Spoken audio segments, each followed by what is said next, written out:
Hello guys, welcome back to the another blog. मित्रांनो, आज आहे माझ्या बिलीपचा शेवटचा पेपर. 9 दिवस कसे गेले काही कळलंच नाही. हे बघा, इथे सर्वजण डेस्क बेंच अरेंज करून राहिले आहेत. हे जे हात दाखवत आहे हे आहे सोपान भाऊ. सोपान भाऊ उत्कृष्ट कार्यकर्ते आहे. आमचे पेपर सहज आणि सोपे जाण्यामागे सोपान भाऊचा खूप मोठा हातभार आहे. हे थोडे सिक्रेट आहे, सांगू शकत नाही. हा 11 नंबरचा बेंच आय थिंक माझा आहे. अक्षय भाऊ सांगत आहे, तुला तुझा बेंच आणखी मागे घ्यायचा असेल तर तू घेऊ शकतोस. दोस्तों, यहाँ पर कुछ भी हो सकता है, कोई कहीं पर भी बैठ सकता है. हे आहे आमचे मार्गदर्शक आणि आधारस्तंभ आदरणीय डॉक्टर अजय भाऊ शहाकार. मित्रांनो, आम्ही सर्वजण या 9 दिवसात असे मित्र बनलो जसे की 1-2 वर्षापासून एकमेकांना ओळखतो.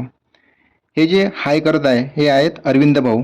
अरविंद भाऊ यांचा परिचय म्हणजे हे खूप जास्त सॉफ्ट हार्टेड पर्सन आहेत. यानंतर आमचा पेपर सुरू झाला. आमच्या क्लासवर समीक्षा मॅम इन्व्हिजिलेटर होत्या. पेपर 3 तास होता. पेपर झाल्यानंतर लगेच आम्ही सर्वजण लायब्ररीमध्ये गोळा झालो. आज शेवटचा पेपर असल्यामुळे आज सर्वांनी फेअरवेल पार्टी करायचं ठरवलं होतं. लायब्ररीमध्ये आल्यावर सर्वांनी थोड्या गप्पा केल्या. फेअरवेलचा प्रोग्राम कसा करायचा, चेअरची अरेंजमेंट कशी करायची याबाबत चांगुले सरांसोबत थोडं डिस्कशन केलं. नंतर सरांनी सांगितल्याप्रमाणे सर्वांनी चेअर अरेंज केल्या. पण एक गोष्ट मानावी लागेल, काम करण्यात कोणीच मागे नव्हतं. सर्वजण कामात तत्परता दाखवत होतं. नंतर अक्षय भाऊ, सोपान भाऊ आणि अंकिता मॅम गिफ्ट आणि नाश्ता आणायला बाहेर गेले. तोपर्यंत लायब्ररीमध्ये बाकी सर्वांनी कार्यक्रमाची अरेंजमेंट करून ठेवली होती.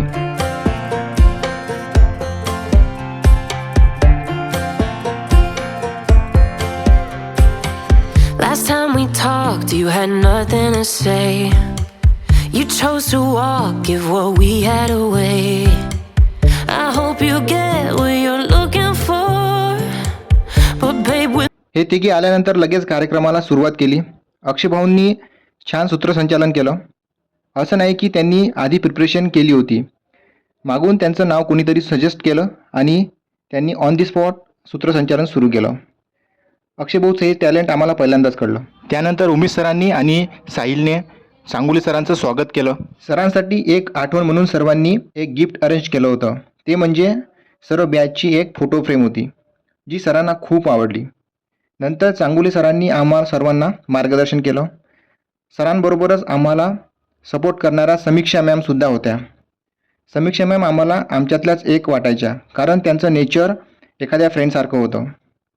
सर्वांनी मिळून त्यांना पण एक गिफ्ट दिलं. त्यानंतर समीक्षा मॅमनी आम्हाला मार्गदर्शन केलं. सरांची आणि मॅडमची स्पीच झाल्यानंतर मेन गोष्ट जी होती ती म्हणजे नाश्ता करण्याची. नाश्ता हा समोसे, समारवडी आणि कोल्ड्रिंकचा होता. सर्वांनी पोट भरून 2 ते 3दा नाश्ता केला. कोणाचं काय सांगू, मीच 2दा पोट भरून नाश्ता केला. समीक्षा मॅडमने सुद्धा आमच्यासाठी चॉकलेट्स आणले होते. नंतर सर्वांनी गप्पा गोष्टी केल्या. त्यानंतर एकमेकांचा निरोप घेतला आणि सर्वजण आपल्या नवीन प्रवासासाठी निघाले. माझ्या सर्व मित्रमैत्रिणींना आणि शिक्षकांना मनापासून धन्यवाद. तुमच्या प्रेमासाठी, साथीसाठी आणि प्रत्येक सुंदर क्षणासाठी मी नेहमी तुम्हा सर्वांचा ऋणी राहील. तुमच्यामुळे पुन्हा एकदा कॉलेज लाईफचा अनुभव घ्यायला मिळाला. मित्रांनो, जर तुम्हाला हा फेअरवेलचा ब्लॉग आवडला असेल तर व्हिडिओला लाईक करा, चॅनलला सबस्क्राईब करा आणि भेटूया अशाच एका नवीन ब्लॉगमध्ये. तोपर्यंत धन्यवाद.